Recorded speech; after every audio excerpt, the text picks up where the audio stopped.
Kanë vazhduar rreshjet e shiut në të gjithë territorin e vendit duke sjellë rënje gurësh, inertesh dhe prezencë uji në trup të rrugës. Rreshje dëbore ka pasur në zonën veriore në lartësi mbi 1100 metra, konkretisht në akset Bog Theth, Hanihotit Vermosh, Surel Qaf Prisk, Qaf Moll, Elbasan Gjinar, Ib Krab Elbasan, Qaf Mali Fjerz, akset që kanë pasur probleme.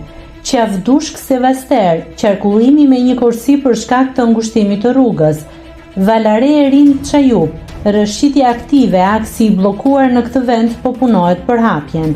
Korç Dardh, shkarja anësore e trupit të rrugës, situata po monitorohet.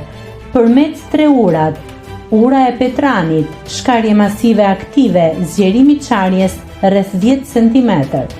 Librazh Qaftan, rrëshqitje dherash, pastrimi në proces. Skuraj Peshkopi, rënje gurësh dhe inertesh, pastrim nga grupet e punës. Dushaj Lekbibaj, rënje masivi shkëmbor në orët e para të mëngjesit, qarkullimi vijon me kujdes.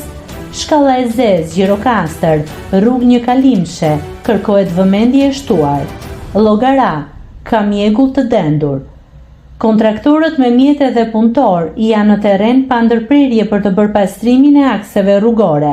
Drejtuesit e mjeteve të kenë kujdes të shtuar gjatë drejtimit të mjetit, të reduktojnë shpejtësinë për shkak të lagështisë në rrugë, të pajisen me goma dimrore dhe zinxhir kur udhtojnë për në zonat malore me prezencë dëbore. Nëse klikoni mbi butonin subscribe, do t'ju shfaqen të gjitha publikimet tona. Ju ftoj t'i bëni subscribe kanalit, të pëlqeni videot dhe të lini komentin tuaj.